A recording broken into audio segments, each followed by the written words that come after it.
Hello everybody, so I've got a weird one for you. I was going through some old cupboards at the library archive and discovered a newspaper article from 1977 about a case that I'd never heard of, and Googling it couldn't bring up anything. So, since no one's covered it, I thought it would make a good video because it's interesting. It relates to two things: a movie made in 1976 and a man called George Henry Stanbridge. Now, the movie was called Hand of Fate. It was about a murder committed in London during World War II. Described how a man called Winterman murdered his wife by cracking her over the head with a shovel and then burying her body in a bomb crater to cover it up. Now, if you search for this film, you will not find it on the Internet Movie Database or anywhere by the name Hand of Fate, at least. In fact, the film has vanished off the face of the earth, but there's a reason for that, and the newspaper article covers it. So, this George Henry Stanbridge emigrated to Australia, but he came back to visit the UK in August 1976. And according to the newspaper article, through a series of extraordinary and unintentional coincidences, led to this movie being banned, and also to George being paid substantial damages at the High Court in London. You see, before George emigrated to Australia, he worked in London at the Archway railway station from 1926 to 1937, where he sold newspapers to members of the public. And unfortunately, in the film, the man Winterman is also said to have run a newsstand at Archway Underground Station. Now you're probably thinking, well, that's just a coincidence. There's no way that that would get the film banned, and EMI, a big film distributor, would have fought that in the High Court. Except for one little extra problem. Not only did the actor playing Winterman resemble George, but in the film itself, incredibly, after the character commits the murder and thinks he's got away with it, he changes his name to George Henry Stanbridge.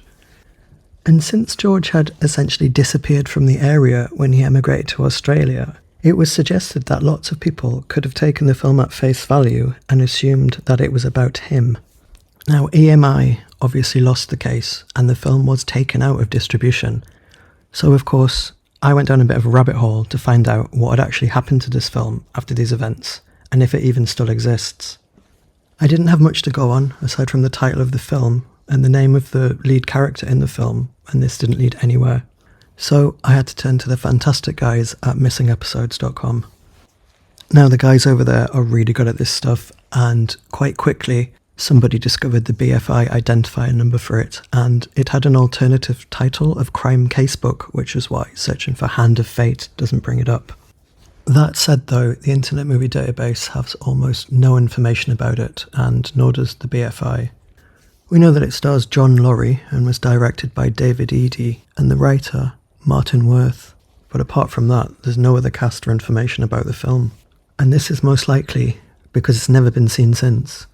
Now, you'd think that the writer would have been the one that got in the most trouble for this, and the writer is Martin Worth, who died only in 2018.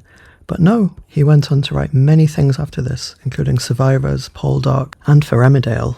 Now, the Internet Movie Database suggests that this film may have only been 30 minutes long, but we can't quite rely on that. Also can't find a poster for the film, and we can't even work out how or where George would have seen this film while he was visiting the UK, as no references to it can be found. During the court hearing, EMI did suggest that they would re-edit and re-release the film after removing George's name from it, but there's no evidence that they ever did this. But then, some further searching reveals that Studio Canal's French website does have reference to this film under the name Crime Casebook, and it says it was 28 minutes long. So, is it possible this was an episode of a television show and not a film as reported in the newspapers? Further searching shows that a company called Park Circus in the UK might have a copy of this film. Now, the same studio in the 1970s did make some films of a similar duration, and these were shown on television on HTV under the name Crime Casebook. So it seems that Crime Casebook was actually the name of a television series of short films. But then it gets even stranger because Hand of Fate was not broadcast on television. So how George actually saw this film remains a mystery, but somehow he did. He won lots of compensation, and the film has vanished off the face of the earth ever since. Now, every year there is an event called Missing Believed Wiped, where lost films that have recently been rediscovered are shown, and this film I think would be a nice candidate for that event if someone can indeed lay their hands on it. And that's the story of the banned film Hand of Fate. Hope you enjoyed that. See you next time.